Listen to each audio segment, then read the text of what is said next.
Ya, bavandimwe ndabasubije mu izina rya Yesu Kristo. Brethren, I greet you in the name of Jesus. Mbahaye ikaze muri mwanya w'ijambo ry'Imana. I welcome you in this wonderful moment of the word of God. Ya, ni Pastor Ntwarane Anastase mushumba w'itorero rya Assemblees de Nyakarambi tugiye kubana muri uyu mwanya. It's Pastor Anastase Ntwarane, the pastor of Padre Nyakarambi, who is going to share with you the word of God. Mboneyeho kubifuriza Christmas nziza, Noheli nziza, umwaka mushya muhire. Iyi message tuyitanze turimo dusoza umwaka. I wish you Merry Christmas and Happy New Year 2022. Buri muntu wese ahari tumwifurije kuzasoza umwaka neza no kuwutangira neza. Abazakurikirana inyigisho umwaka waratangiye nabo tubifurije kuzawubamo neza mu izina rya Yesu. Wherever you are, I wish you to finish this year in a good moment and also to start the new year with wonderful moments. Abamaze gukora subscribe, abakora like, abadukurikirana, abasangiza abandi inyigisho zica kuri Face TV, mwese Noheli nziza umwaka mushya muhire. Those who have subscribed, those who follow us, those who share with others, we thank you so much. We wish you a Merry Christmas and Happy New Year. Ndashimira cameraman, ndashimira musemuzi wanjye n'abakozi b'Imana beza dukorana muri iri torero. Imana ibahe umugisha. I thank the man behind the camera. I thank the translator, those who help us. May God bless them. Itorero rya Assemblees de Nyakarambi, Noheli nziza. Inshuti zacu aho muri hose, Noheli nziza. Assemblies of God Nyakarambi, Merry Christmas. Our friends, wherever you are, Merry Christmas. Rero hari ijambo nifuje kubaha tutaza gutindamo cyane ryiza cyane. So there is a wonderful word that I want to share with you. Nkuko bisanzwe amagambo tubaha kuri iyi channel yacu ni amagambo abasubizamo imbaraga. As usual, the word that we share with you on this channel is the word to empower you. Ni amagambo atuma umuntu ashobora kuba icyo Imana yamuremeye kuba cyo. Those are words that can help you to be what God created you for. Ni amagambo atuma umuntu abaho mu butsinzi. The victorious words. Ni amagambo atuma umuntu agenda mu migisha y'Imana yamuremeye. Those are words that helps you to walk in blessings that God created you for. Nta kintu cyiza nko kuba icyo Imana yakuremeye kuba cyo. Nothing good as being what God created you for. Rero Yesu yaje mu isi kugira ngo abantu babe icyo Imana yabaremeye kuba cyo. So Jesus came on earth so that people may be what God created them to be. Navuga ngo Yesu yaje mu isi kugira ngo buri muntu we asubizwe mu kibanza cye. So God came on earth so that everyone is in his right place. Buri wese ahagarare mu kibanza cye. Stand in your right place. Buri wese agira izina rye. You have your right name. Ariko wowe ufite izina ritari ryawe. You may be having the name which is not yours. Ariko wowe waho mu buryo utaremewe kubaho. You may not live what you were created to live. Ariko muri Kristo Yesu tuba icyo twaremewe kuba cyo. But in Jesus we are what we were created for. Niyo mpamvu nta muntu muto mu bwami bw'Imana. No one which is smaller in the kingdom of God. Nta n'umuntu udafite agaciro mu bwami bw'Imana. And no one which does not have value in the kingdom of God. Agaciro. Everyone is valuable. Nifuje kubaha ijambo ry'ingenzi cyane mu buzima. So I want to share with you this wonderful word in life. Ijambo rivuga ku mbabazi z'Imana. The word that talks about mercy of God. Imbabazi z'Imana. Mercy of God. Forgiveness of God. Imbabazi z'Imana. Forgiveness of God. Uburyo tubabarirwa n'Imana. The way we are forgiven by God. Uburyo Imana yatubabariye. The way that God has forgiven us. Ni iby'ingenzi cyane mu buzima. It is very important in life. Izo mbabazi rero twahawe. That forgiveness we have received. Izo mbabazi natwe dusabwa kuziha abandi. The forgiveness we are obliged to give to others. Na Yesu kuza mu isi. And even Jesus to come on earth. Yaje kutwereka imbabazi z'Imana. He came to show us the forgiveness of God. Kuko yakunze abari mu isi cyane. Imana yakunze abari mu isi cyane. Bituma itanga umwana wayo w'ikinege. Jesus loved the earth so that he gave his begotten son. Rero ndashaka kuvuga ku mpamvu ari ngombwa ko tubabarira. I want to emphasize on reasons why we should forgive. Impamvu ari ngombwa ko tubabarira. Why is important to forgive? Hari impamvu enye ari ngombwa ko tubabarira. There are 4 main reasons for us to forgive. Nizo ngiye kubabwira. That's what I'm going to share with you. Mu magambo tubona mu Baroma igice cya 12 17 kugera 18, When you look on Romans chapter 12, 12 17 18, chapter 12 verse 17 up to verse 18, tubonamo ko tudakwiriye kwitura inabi twagiriwe. the Bible says we should not do evil to others. Ntabwo ari byiza kwitura inabi twagiriwe. It is not good to revenge. Ku murongo wa 18 bakatubwira yuko nibishoboka bwanyu ruhande tubane neza n'abantu bose. And verse 18 says, if it's possible, at your side, be at peace with everyone. Bana neza n'abantu bose. Be at peace with everyone. Nibishoboka. If it's possible. Paul yavuze ngo nibishoboka. The reason why Paul said if it's possible, ntabwo byoroshye kubana neza n'abantu bose. it's because it's not easy to live with others. Ushobora kubabanira neza. You may be at peace with others, ariko bamwe wenda ntibagukunda. and some are not friendly. Ugakora ibyiza bishoboka. You may do everything good possible kuri mugenzi wawe. for your neighbor or your friend, ariko ukabona we ntakubaniye neza. but you came to realize that is not good. Rero ijambo riratubwiye ngo, so the word is saying, nibishoboka. if it's possible, nibishoboka, if it's possible, ubane neza n'abantu bose. be at peace with everyone. Urwanye uruhande. At your place. Ni kubwawe ruhande. At your place. Ubwa mugenzi wawe nibidakunda ariko kubwawe ruhande. At your side. Bana neza n'abandi. Be at peace with everyone. Kuko kubana neza n'abandi. Being at peace with everyone, hari umugisha bizana. there is a blessing.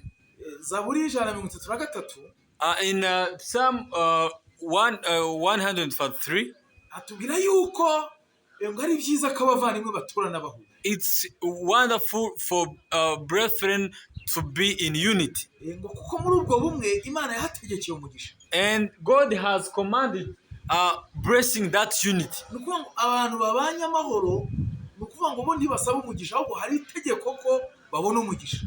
Imana yarabitegetse ko babona umugisha. The people who live in harmony, in unity, immediately there is a blessing. It's not important that they ask for blessing. Nukuvuga ngo mu bumwe hari umugisha wategekewe. In unity there is a blessing that has been commanded. Ni nayo mpamvu, that's why, hari n'umugani uvuga ngo ubumwe ni imbaraga. That's why there is a proverb which says, togetherness is strength.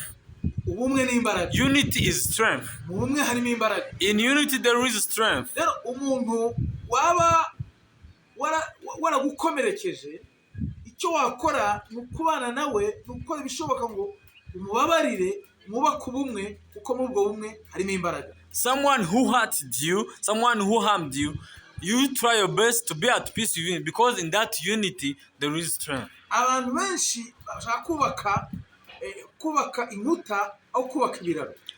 So many people want to build walls instead of building bridges. Tugomba kubaka rero ibiraro n'amateme mu mwanya wo kubaka inkuta. We should build bridges instead of building walls. Rero hari ibintu bine bidusaba cyangwa se biduha impamvu zo kubabarira. So there are 4 main reasons we should forgive others. Impamvu ya mbere, the first reason, Imana nayo ari nyembabazi. The first reason is because God also is a merciful God. Data wa twese ni umunyembabazi. God forgives everyone. Rero niba Imana ari nyembabazi, if God is merciful, and we are God's children, we should be merciful. We should forgive others. In Lamentations of Jeremiah, chapter 3, verse 22 to 23, it shows us that because of God's mercy, we are still alive. You live because of God's forgiveness. God is merciful. So imitate God. Let us imitate God and become merciful. The second one, we have been forgiven. You have been forgiven. You did wrong to God. wakoze ibyaha ku Mana, You did so many sins to God. hari n'abandi wakoreye nabi, And you have been also, you did wrong to others. nta ntungane iriho, You are not perfect. buri wese afite icyo yakoze kitari, Everyone has committed sins. ufite abantu utanejeje, There are people that you didn't do good for them. wenda n'uyu munsi ufite abantu utari kunezeza, And even today, you did so many mistakes. rero ukeneye imbabazi So z'Imana. you need God's Buri forgiveness. muntu wese akeneye imbabazi z'Imana. Everyone needs God's forgiveness. Buri muntu wese yababariwe n'Imana, Everyone has been forgiven by God. kandi buri muntu wese akeneye kubabarirwa n'Imana. Everyone needs to be forgiven by Kubera iyo God. mpamvu rero Because of that reason, tugomba kubabarira abandi, you should forgive others. tugomba kubabarira You abandi should forgive others. kuko dukeneye imbabazi z'Imana. Because we need God's mercy. dukeneye kubabarira abandi. We need to forgive others. Icya gatatu, The third thing, bituma dusubizwa iyo dusenze tubabarira abandi. the third thing is that when we forgive others, our prayer request got answered. Niyo mpamvu mu isengesho Yesu yatwigishije, That's why in the prayer that Jesus taught us tubona muri Mateyo 6, in Matthew chapter 6, tubona Yesu avuga ngo utubabarire ibyaha, nitusenga ngo tuvuge ngo utubabarire ibyaha nk'uko twababariye abandi. we found Jesus says, forgive our sins as we forgive others. Ku murongo wa 12, In verse 12. ni ukuvuga ngo igihe usenga harimo principe, harimo ihame y'uko ugomba kwereka Imana ko wababariye abandi, ugomba kubabarirwa nawe. When you pray, there is a principle that must be there, that you have forgiven others, you should be forgiven. Kugira ngo Imana igusubize ku byo uri kwisaba. So that God may answer your prayer requests. Icyanyuma ni uko birakubohora. The last one, it takes away your bondage. Iyo ubabariye abandi urabohoka. When you forgive others, it sets you free. Kuko wagukomerekeje, The one who hurted you, igihe utaramubabarira, when you didn't forgive him, haba hari ingoyi imuboshye mu buzima bwawe. there is a chain that is that bonds him. Kuvuga ngo uba waramuboshye ari mu mutima wawe. He is in your heart. Uramugendana, You walk with him. uramurarana, You sleep with him. uramwirirwana, You spend the whole day with ujya ku him. isoko uri kumwe nawe, You go to the market with him. ujyamo yose, Everything you do, ugenda n'uwo muntu. that man stays in your heart. Ugendana iryo zina. The name stays in your heart. Yari benshi, When it's so many, ubwo ni ukuvuga ngo bose urabafite mu buzima bwawe. all of them, they are in your heart. Urabagendana. They are in your life. Ndagira ngo urekure uwo muntu. So I want you to release. Uburyo bwo kumurekura nta bundi, The way to release him ni ukumubabarira. is to forgive him. Ni ugusaba Imana ikaguha imbaraga, Is to ask God for power. ukamubabarira, And you forgive him. ukamurekura. You release. Iyo ngoyi yari imufashe, That bondage, uwo mugozi wari umufashe, that chain, ugacika, and God removed. ukaruhuka, And you are free. ukabohoka. And you are free. Mu Baheburayo 12, In Hebrews verse 12, 14-16, chapter 12, verse 14, verse 16, aravuga ngo mugire umwete wo kubana neza it n'abantu bose, says, try your best to be at peace with everyone, hatagira umera nka Esawu, that you may not be like Esau, hatagira ugira umuzi wo gusharira mu mutima we. that you may have that bitterness in your heart, Buri wese hatagira ukerensa iby'Imana nka Esawu. that you should not take for granted the things of God like Esau did. Esawu yagizemo umuzi wo gusharira muri we, Esau had the roots of bitterness kubera yuko yababariye umuvandimwe we. because he did not forgive